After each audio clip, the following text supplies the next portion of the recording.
में होता है। हम ये सोचते हैं कि हमारे दरवाजे मजबूत हैं, हमने अपने घर की विंडो और खिड़कियों को मजबूती से लॉक और बंद कर दिया। लोगों, फितने दरवाजों से नहीं, खिड़की और विंडो से नहीं, फितने आपके घरों में, आपके बच्चों के जेब और पॉकेट के अंदर, उनके जेबों के अंदर मोबाइल है।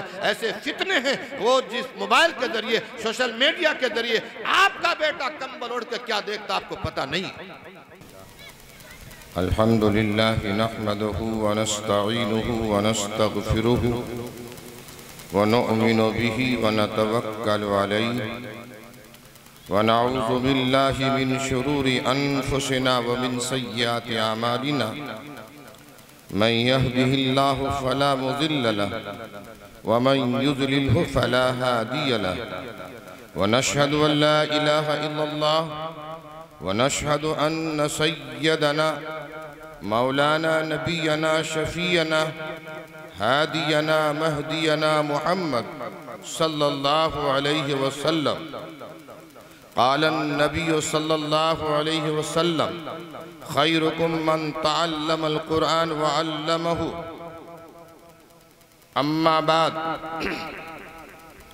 बिरादरान इस्लाम, मेरे अजीज़ दोस्तों और दीनी भाइयों, स्टेज पे जलवा अफरोज़ उलमाए किराम, हज़रात असातिज़ा किराम, इलाक़े की सरकर्दा शख्सियात, दीनी, मिल्ली, सियासी, फ़िक्री, जज्बे खिदमत खल्क़ से शर्सार वो तमाम के तमाम जलसे में शिरकत करने वाले उन तमाम अहबाब के शुक्रिया के साथ दो चार बातें इस तारीख़ी सरज़मीन और इस इदारे की निस्बत से आप हजरात के बीच अर्ज़ करना चाहता हूँ। सबसे पहली गुजारिश, बिजनौर की तारीख़, नजीबाबाद की तारीख़, इस दयार की तारीख़ बड़ी तहरीक की तारीख़ है। ये तहजीब व तमद्दुन का गहवारा, दीन इस्लाम की आबियारी के लिए जितनी तहरीकात चली है, वो जली हो या खफी, अगर उस पर गौर व खोज किया जाए तो उसमें उन अकाबिर का नाम मिलेगा जिनका ताल्लुक़ इसी सरज़मीन जलालाबाद से, इसी सरज़मीन क़िरतपुर से, इसी सरज़मीन बिजनौर से, इसी सरज़मीन नजीबाबाद से आपको मिलेगा। ए लोगों, क्या हो गया? ये सवाल कैसा आया? हमने उन बुजुर्गों को देखा है, उनकी तारीखें पढ़ी है, उनकी कुर्बानी के नज़ीर, उनकी कुर्बानी के वाक़यात पढ़े हैं। तारीख़ आज़ादी से लेकर के, दारुल के क़याम से लेकर के, अंग्रेज़ों से लड़ने से लेकर के, जिहाद आज़ादी से लेकर के, इस मुल्क की आज़ादी के लिए जो कुर्बानियाँ दी है और इल्म व अमल के पैकर बन करके इस मुल्क में जो उन्होंने खिदमत अंजाम दी है, दुनिया आज भी उनकी तारीख़ को पढ़ करके इबरत हासिल करती है और उनको अपना आइडियल मानती है। आज उसी सरजमीन पे, तारीख सा सरजमीन पे, तहरीकी सरजमीन पे जलसा है, मदरसे का जलसा है, इस्लाह मुआशरा का जलसा है, असरी तालीम का जलसा है, दीनी और मिल्ली खिदमात का जलसा है, इत्तेहाद और इत्तेफाक का जलसा है, मोहब्बत और खुलूस का जलसा है, इबरत और पशेमानी का जलसा है, अफसोस और अपने ज़वाल पर अफसोस करके, गौर व फिक्र करके और माजी पर अफसोस करके और रोशन मुस्तकबिल के तामीर का जलसा है। हम इधर हैं उधर हैं और इत्तेफाक इत्तेहाद के साथ, यकजुई यकसुई के साथ हम जलसगाह में, दानिशगाह में बैठ नहीं पाते। लोगों, ये फिक्री ज़वाल है। अगर मेरी आवाज़ आपके कानों तक, आपके दिलों तक दस्तक दे रही, अपील करती है, तो मैं गुजारिश करता हूँ अब तशरीफ़ लाएं, आगे आएँ। आपको अंदाज़ा है आज आपकी इस सरजमीन में और आपके इस आबादी में, आपके इस करिया में, इस बस्ती में जिस अजीम शख्सियत मेहमान खुसूसी की हैसियत से तशरीफ़ ला है, जिसे आलमी शोहरत याफ्ता जनाब कारी अहमद अली साहब कहते हैं, जिसे लोग फ़ख्र गुजरात कहते हैं, जो इंग्लैंड और अमेरिका से लेकर कनाडा और अफ्रीका के सरजमीन में जिनका बयान सुने जाते हैं, लोग 2-2 साल तक इंतज़ार करते हैं, उनकी तारीख नहीं मिलती है। दुआ दीजिए, हाथ उठाइए, आमीन कहिए और तरक्की इस शख्स के खुलूस के लिए आप अल्लाह के दरबार में दुआ कीजिए मुफ्ती जावेद साहब कासमी की इखलास की बुनियाद पे, मुफ्ती शमसुद्दीन साहब की उन कोशिश और काविशों की बुनियाद पे, हज़रत मौलाना हबीब अहमद साहब के ख्वाहिशात की बुनियाद पे कारी अहमद अली साहब आप किस दयार में तशरीफ़ लाए हैं जो अन करीब स्टेज पर जलवा अफरोज़ होने वाले। मुझसे बेशतर मेरे मुरब्बी, मेरे मोहसिन करम फरमा, मुफस्सिर कुरान इब्ने हबीबुर रहमान हजरत मुफ्ती मोहम्मद असजद साहब कासमी अभी आपके सामने आलिमाना, खतीबाना और बिल्कुल बहुत ही कुरान और हदीस की रोशनी में आपको ईमान और ईमान की अहमियत, उसकी अजमत बता रहे थे। ये मामूली शख्सियत के हामिल नहीं है, ये कई मदरसों के मोहतमिम हैं, कई इदारों के सरपरस्त हैं, कई दीनी मिली तहरीकियात चलती है जिनकी निगरानी सरपरस्ती फरमाते हैं। तीसरी अजीम शख्सियत जिसे सर सैयद गुजरात कहते हैं,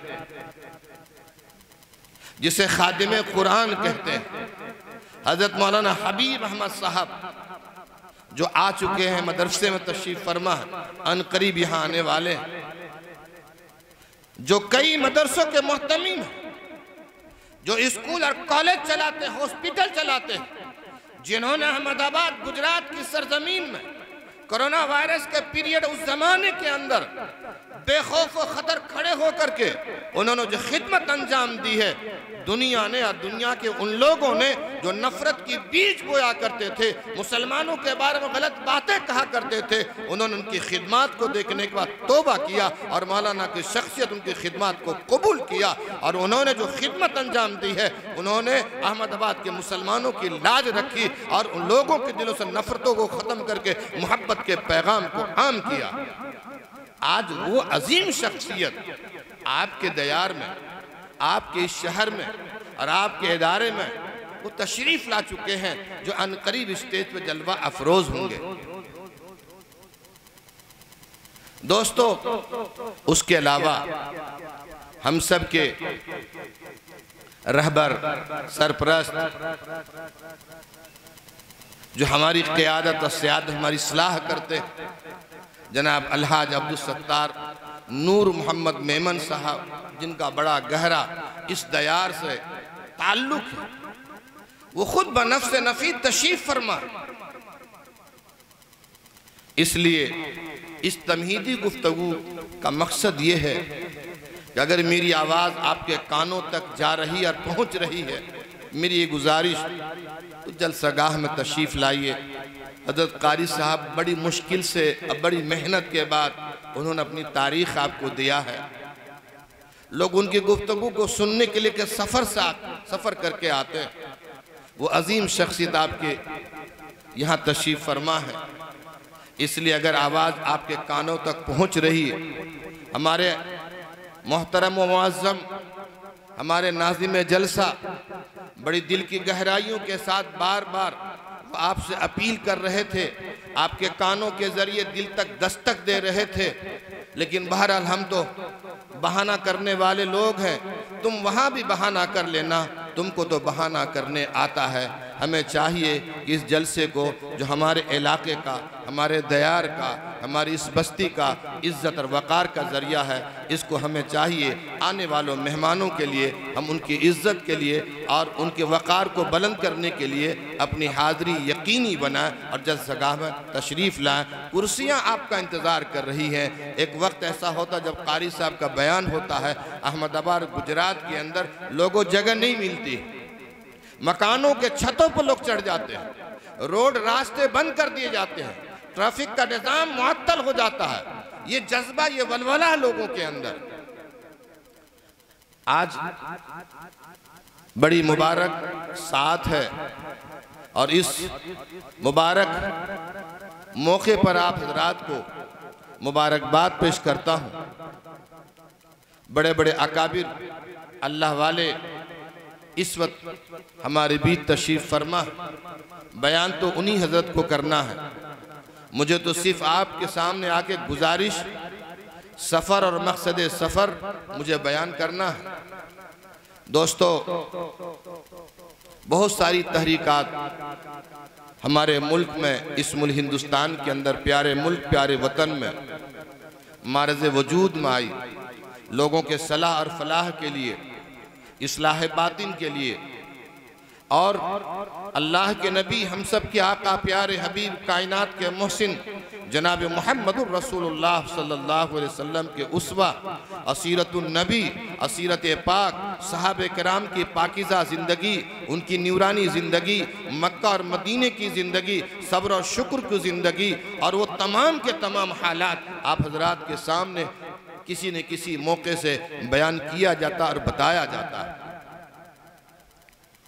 वो शख्स जो गुनाहों का आदी है, जो पाप करता है, अल्लाह के कानून को तोड़ता है, नबी के फरमान से मुंह मोड़ता है और गुनाह करके इंसान, ये जमीन उसके गुनाहों से थर्राती है और घबराती है और ये कहती है कैसा शख्स है जो मुझ पर बोझ है। लेकिन एक अल्लाह वाले की नजर, गुलामान मुस्तफ़ा की वो नजर कीमिया जिसे कहते हैं, वो जाहिर को नहीं बल्कि बातिन को बदल डालती। सरजमीन बगदाद का वाक़या आपने नाम सुना होगा। अपने ज़माने का बड़ा मशहूर और मारूफ, जिसे रईस सारिक, चोरों का सरदार कहते थे, जिसका नाम इब्न साबात था। चोरी में इतनी महारत थी और इतनी फनकारी के साथ वो चोरी करता था, न जाने कितनी सजाएं दी गई, जेलों के सलाखों में रखा गया और उनके हाथ तक काटे गए। उसके बावजूद भी वो अपनी आदत और फितरत से बाज नहीं आ सका। कानून ने और मुरव्वजा हुकूमत के कानून और सजाओं ने और उनको जिस कदर अज़ियत देना था देने के बाद, उनके हाथ पहुंचे तक काटने के बावजूद भी वो अपनी इस आदत को नहीं छोड़ा। एक दिन इत्तेफाक की बात, चोरी के कदीम इरादे से एक घर में दाखिल हुआ। दरवाजा खुला हुआ था, घर में सामान नहीं था, कुछ बिखरे हुए सामान थे, बेतरतीब लोटे थे, कुछ कपड़े थे, कुछ लुंगी थी, इस तरह की बेतरतीब पड़े हुए थे। उसने ये सोचा कि जब मैं आ गया हूं तो कुछ कर लूं। उसने जो मटके, लोटे, बोसीदा कपड़े पड़े हुए थे उसको इकट्ठा किया और इकट्ठा करने के बाद उस कपड़े में बांधने की कोशिश की। चूंकि हाथ कटे हुए थे तो गांठ बांधा नहीं जा रहा था, तो उसको एक हाथ से पकड़ता था, दूसरे दांत से पकड़ के गांठ बांधने की कोशिश कर रहा था। उसके बावजूद भी गांठ बंध नहीं पा रहा था। इतने ही में एक शख्स नमूदार होता है जिसके हाथ में चिराग है, दूसरे हाथ में ठंडे पानी का गिलास है। वो शख्स तशरीफ लाने के बाद सबसे पहले तो पानी पेश किया और रोशनी का इंतज़ाम करके उनके सामने रोशनी रखी, चिराग रखा और ये कहा कि लाइए मैं गांठ बांध देता हूँ। जो सामान रखे थे बेतरतीब, उन सामान को रखा और गांठ बांधा। और गांठ बांधने के बाद जब ये देखा कि ये शख्स लगता है कोई चोर होगा, इत्तेफाक से हम दोनों एक ही घर में दाखिल हो गए। चूँकि मैं तो चोरों का सरदार हूँ, न जाने कितने लोग मेरे फॉलोवर्स और मेरे मानने वाले दीवाने हैं जो मुझे उस्ताद मानते हैं, ये शागिर्द होगा मेरा भी कोई चोर, इसलिए मेरी ये तकरीम और ये एजाज़ और इकराम कर रहा। उन्होंने कहा कि चूँकि आप नहीं फनातवार कमज़ोर हैं, लाइए गांठ उठाते हैं और आपके घर तक पहुँचा देते हैं। उन्होंने कहा कि इसकी ज़रूरत नहीं है, इसको उठा के मेरे सर पे रखो। सर पे रख दिया। रखने के बाद जब जाने लगे तो कहने लगे कि मुझे अफसोस है कि मैं आपकी कोई खातिर मदारात नहीं कर सका, आपकी खिदमत नहीं कर पाया, इतना मुझे मौका नहीं मिल पाया और जो भी कुछ हो सका था मैंने कोशिश तो की लेकिन मैं कर नहीं पाया, इसके लिए माफ़ी चाहता हूँ। उनको लगा होगा पुराना कोई शागिर्द है, ये इकराम और एहतराम में कह रहा। जब वो यहाँ से सामान लेके अपने घर पहुँचे, दिल की दुनिया बदल चुकी थी, वो बेकरार हो चुके थे, तड़प रहे थे, नींद नहीं आई, बेचैनी के आलम में इधर उधर भाग रहे थे, लोगों से पूछ रहे थे कि फला जगह जो मकान है जिसका दरवाजा इस तरह का है खुला हुआ, ये मकान है किसका? लोगों ने कहा अल्लाह के बंदे, तुम सरजमीन बगदाद में रहते हो, ये जुनैद बगदादी का मकान है, कौन नहीं जानता? ये उनका मकान है। हाँ, उनका मकान। एहसास ने दस्तक दी, दिल की दुनिया बदली, जाके कदमों में पड़ गए और जाने के बाद नदामत के आंसू रो करके कहा हजरत मुझसे गलती हो गई, मैं नादिम हूँ, शर्मिंदा हूँ, पशेमा हूँ और आपके पास आया हूँ, आप मेरे हक में दुआ कर दीजिए, मेरी गलती माफ़ कर दीजिए। हजरत ने हौसला अफजाई की, बैठाया, नसीहत की और अपनी सोहबत में उनको रखा। रखने के बाद ज़माने का मशहूर और मारूफ चोर, जिसको हुकूमत के कानून ने, जिसके हाथ काटे गए, जिनको सजाएं दी गई, जिनको जेल में रखा गया और तरह तरह की सलाखों के बीच रख करने के बाद वो अपनी आदत और फितरत से बाज नहीं आया। एक अल्लाह के नेक साले बंदे ने अपने अखलाक करीमाना से, मोहब्बत और खुलूस की बरकत से उस दुनिया, उसके दिल की दुनिया बदली, वो तायब हो गया। एक वक्त ऐसा भी आया वो साहिब निस्बत बुजुर्ग बने, उनको खिलाफत मिली और एक न जाने कितने लोगों उनके हाथों पर बैत होकर के तौबा किया और तौबा इस्तिग़फ़ार करके एक नेक और साले ईमान वाला मोमिन मुसलमान बन के जिंदगी गुजारे। लोगों, ईमान वाले, अल्लाह वाले, और ये जो अल्लाह वाले जिनका रिश्ता अल्लाह से बड़ा मजबूत है, यकीन वाले, अकीदे के मजबूती वाले, तवक्कुल वाले, खुदा तर्स वो दीवाने, नबी के दीवाने, मोहब्बत करने वाले और मोहब्बत का पैगाम देने वाले, इस सरजमीन पर रहने वाले ऐसे अल्लाह वाले हैं जिनकी नजरें कीमिया से इंसानों का जाहिर ने उसका बातिन बदल देता है। आज इस मुख्तसर से वक्त में ये पैगाम दे के जाना चाहता हूँ, ये जो इदारा है आपका, जिस इदारे से जो बच्चे हाफिज कुरान हुए हैं, जिनकी दस्तारबंदी होनी है, उनके लिए हक में दुआएं होनी है, आप इस इदारे को आने वाले नस्लों के ईमान के तकाजे की बुनियाद पर उसकी आबियारी कीजिए, उसकी मदद कीजिए, उसकी ज़रूरतों के लिए खुद को पेश कीजिए, खड़े हो जाइए। अगर आपने फिक्र नहीं की, याद रखिए ईमान, इस्लाम और कुरान जो आपके सामने, आपके बीच है, जिसकी बुनियाद पर आज हमारे चेहरों पे दाढ़ी, जिस्मों पे इस्लामी लिबास और सरों पे टोपियां नजर आती है, लोगों ये मदरसे की बरकत है, ये उलमा की बरकत है, हुफ़ाज़ किराम की बरकत है, ये जो दीन आपके सामने नजर आ रहा ये इदारे की बरकत है, ये उन असाज़े किराम, इन मुअल्लिमीन की बरकत है जिन्होंने कुर्बानी दे करके, चटाइयों पर बैठ करके, बोरिया नशी हो करके एक नस्लों को तैयार करके हाफिज़ कुरान बना दिया। हाफिज़ कुरान ने बल्कि इमाम बना करके, मुअल्लिम बना करके कौम और समाज को दिया। लोगों इनकी कदर करो। आखिरी बात कह के अपनी बात को मुकम्मल करके मैं अपनी जगह लूंगा। ये बच्चों के अहवाल है, ज़माने के हालात, दौरे जदीद के तकाजे, फितने और फसाद का ज़माना, जिस तरह तेज़ी के साथ मोबाइल के फितने ने हालात को बदला।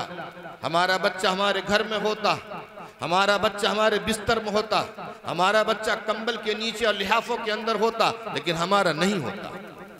बच्चा हमारे घर में होता, हम ये सोचते हैं कि हमारे दरवाजे मजबूत हैं, हमने अपने घर की विंडो और खिड़कियों को मजबूती से लॉक और बंद कर दिया। लोगों, फितने दरवाजों से नहीं, खिड़की और विंडो से नहीं, फितने आपके घरों में, आपके बच्चों के जेब और पॉकेट के अंदर, उनके जेबों के अंदर मोबाइल है। ऐसे फितने हैं वो जिस मोबाइल के जरिए, सोशल मीडिया के जरिए आपका बेटा कंबल ओढ़ के क्या देखता आपको पता नहीं। हमारी बेटियों का हाल देख लीजिए। स्कूल और कॉलेज की तालीम, मखलूत तालीम, मुआशरे के सिलसिले में गौर कर लीजिए। शादी और ब्याह में फजूल खर्ची, बेजा अखराजात, नामो नमूद की हवीज, ये तमाम के तमाम वो बातें हैं जो ईमान से, नबी के गुलामों से मेल नहीं खाता। आप ईमान वाले हैं, अल्लाह के नबी के दीवाने हैं, मुहम्मदुर रसूलुल्लाह को मानने वाले हैं, कुरान को किताब आखिरी किताब समझते हैं और हुजूर पाक अलैहिस्सलाम के लाए हुए दीन को आखिरी शरीयत, आखिरी दीन समझ करके मजबूती के साथ, दांतों के जरिए से मजबूती से पकड़ करके इस पर अमल करना हम सबकी जिम्मेदारी थी।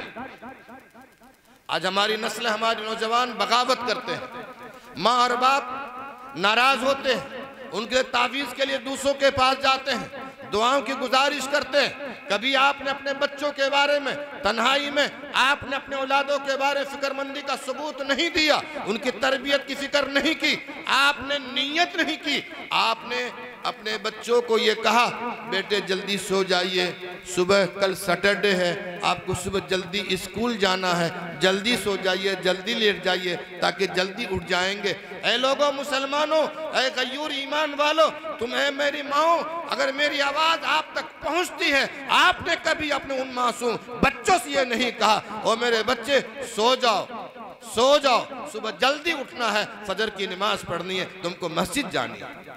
कभी नहीं कहा, नीयत नहीं की, इरादे नहीं की, तो बच्चे के दिल कैसे बदलेंगे? इसलिए माशरे में जो बिगाड़ है, जो फसाद है, लाइल्मी है और फजूल खर्ची है, और जो कुछ आप दूसरों के नक्काली में कर रहे हैं, नौजवान, हमारी नई नस्ल के नौजवान, नई जनरेशन अपने बुजुर्गों का एहतराम नहीं करते, अपने माँ बाप का ख्याल नहीं करते, माँ बाप उनका इंतजार करते हैं और बच्चे अपने दोस्तों में, यारों में और दोस्तों में जाकर के मस्तियाँ और मजाक और अपना वक्त पास करते। लोगों, ये तुम अपने माँ और बाप को नाराज करके अल्लाह उसके रसूल से बगावत करते हो। और सुनो, अपनी जिंदगी से नूर को, अपने जिंदगी के नूर को, अपने जिंदगी से बेनूरी को, अपने जिंदगी से बगावत करके अपने जिंदगी से अदावत करते हो और अपने जिंदगी से सुकून को खत्म करते हो। इससे बचने की कोशिश करो, अपने बूढ़े माँ बाप का एहतराम करो, अपने माओ के कदमों में बैठो, अपने बाप के कदमों में बैठो, उनके पास बैठो, उनकी खिदमत करो और उनको खुश करो। तुम्हारे बैठने से, तुम्हारी खिदमत से उनको सुकून मिलेगा, उनकी दुआएं निकलेगी, उनके दुआओं के जरिए से तुम तरक्की करोगे और तुम्हारे इल्म में, अमल में, उम्र में और एक एक चीज में बरकत होगी। इसलिए इन्हीं बातों के साथ ज्यादा कुछ ना कह के वक्त और हालात को मद्देनजर रखते हुए, जहां हमारी जिम्मेदारी इस मदरसा खैरिया के ताउन का है, इसकी आबियारी का है, बच्चों को दाखिला कराने का है, कुरान की तालीम का है, वहीं हमारी जो बेटियां हैं, जो मुस्तकबिल की माँ हैं, जो नस्लों की परवरिश और ईमान वाले बच्चों की जिस गोद में परवरिश पाने वाली नस्ल है, जो तैयार होने, जिसके आगोश में परवरिश पाएगी, उन बच्चियों के तालीम के सिलसिले में भी फिक्र करना ये हम सब के अखलाकी ईमानी जिम्मेदारी है। हम उस सिलसिले में फिक्रमंद हो जाए। इसी तरह माशरे में जो बिगाड़ है, फसाद है, जो बुराइयां जन्म ले रही है गैरों की नक्काली की वजह से, नामवरी की वजह से, उन चीज़ों से हमें बचनी चाहिए। रब्बे करीम की बारगाह में दुआ करता हूँ, अल्लाह ताला हम सब की हाज़िरी को, हम सब के जमा होने को अल्लाह कबूल फरमाए। आंसू भी हमारे हैं, दामन भी हमारा है, आंसू भी हमारे हैं, दामन भी हमारा है, हमने ही लहू दे के गुलशन को सवारा है। 100 जुल्म किए तुमने पर आह न की हमने, वो ज़र्फ तुम्हारा था, ये ज़र्फ हमारा है। ए हिंद के मुसलमानों, तुम राह से भटके हो, अगर राह पे आ जाओ, मैदान तुम्हारा है। वमा तौफीक़ी इल्ला बिल्लाह व आखिरु दावाना अल्हम्दुलिल्लाहि रब्बिल